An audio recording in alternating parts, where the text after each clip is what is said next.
I mean, it's almost a year. But hey, you know what else is really overdue? Ugh, the state budget. They've been saying that they would get it done soon ever since May, and not too much has happened since then. That's probably why everyone was so surprised when state leaders and Bruce Rauner met in Springfield to talk about, getting their act together. It's been a long time coming, too. They hadn't met since May. Now they're saying we'll have a budget by early on in 2016. We'll see what happens, but Rauner and the Democratic leaders in Springfield have to sort their issues out first. Especially him and Madigan. Those two have been at it over this whole thing.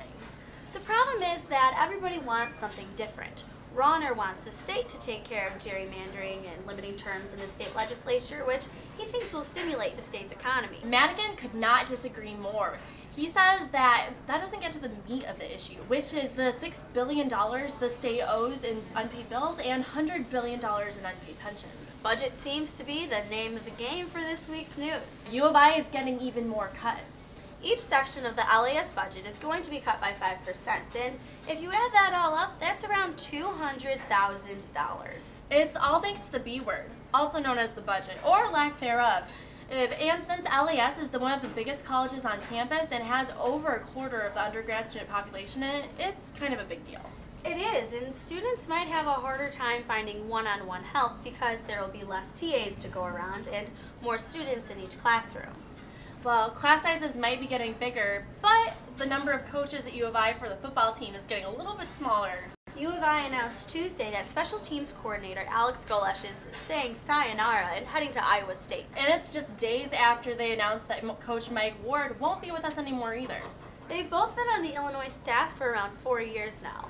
But hey, in with the old that's not right. Out with the old and in with the new. Did you hear U of I is getting a new design center on campus? Yeah, but unfortunately you and I won't be around to experience it, Claire, because it won't be done until 2018. Oh, just stop. Don't say that. I don't even want to think about graduating right now. I know, that makes my heart so sad. I never want to leave U of I. I love it here. Whether we're here or not, this place is going to be pretty neat. It'll have 3D printers, an auditorium, and group workspaces, and anyone can use it. This whole thing is going to cost U of I around $60 million, half of which will be donated. Let's get to our On Your Radar stories. We've only got one for you this week. It's something we think you'll keep an eye on, or we'll keep an eye on for you, and we'll see how it develops over the next month or so. Maybe the funding issues the state is facing have something to do with the number of inmates they've been suing. I was really surprised when I read that was going up. I mean, that hardly seems like something the state would be able to do. It's completely legal, though. It's called pay-to-stay laws, and the state can actually sue inmates for the amount of time it costs to keep them in prison. That seems like that would be the last place the state should be looking for money. I mean, after they spend these years in prison, they probably don't have very many assets. Yeah, you'd think, but the state actually has them sign financial disclosure agreements when they start their time on the inside. And they get to read any of the mail they receive while they're in there. All the inmates that have been sued since 2010 have had at least $10,000 in their pockets. This is a pretty controversial issue. Some people say that it might be hard for them to get back on their feet and start a better life, while other people say that if they did the crime, then taxpayers shouldn't have to pay for their time. Let's get to our 30-second international and national news rundown. Puerto Rico has asked Congress to help bail them out of a $70 billion debt this week. The problem is that Puerto Rico is a U.S. commonwealth, not a U.S. state, so they cannot declare bankruptcy. Now they're asking Congress to change the law so they can. Money problems, money problems, money problems. But you know who will never have to worry about money problems? Mark Zuckerberg. Yeah, no kidding. Oh, hey, did you hear him and his wife just had a baby? Yeah, and it had them feeling pretty charitable, too. They just announced that they would donate 99% of their Facebook shares to charity at some point. This is kind of on an unrelated note, but did you hear Chicago's mayor, Rahm Emanuel, has asked Police Chief Gary McCarthy to step down this week?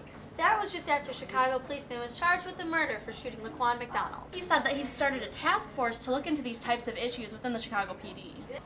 And our Attorney General, Lisa Madigan, wants to bring in the feds. She's asked the Justice Department to go ahead and do some investigating in the Chicago Police Department to see if they can find any civil rights violations. While we've got justice on the table, did you hear that the 6 police officers charged with Freddie Gray's death are seeing their day in court this week? They actually just had their first trial last Sunday.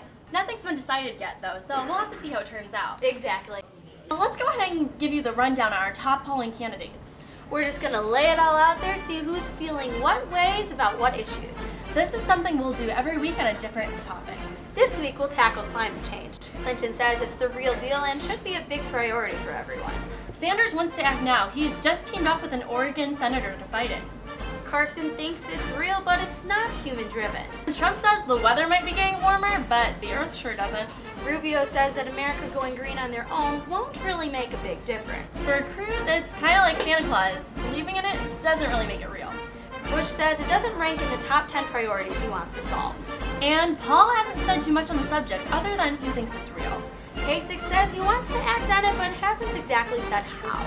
Fiorina says it's definitely real, but it's not the biggest issue on the table for the United States right now. She's got bigger fish to fry. Well, that's all we have for you this week. I'm Lauren Scafidi. And I'm Claire Stuckel, and we'll see you over coffee next week.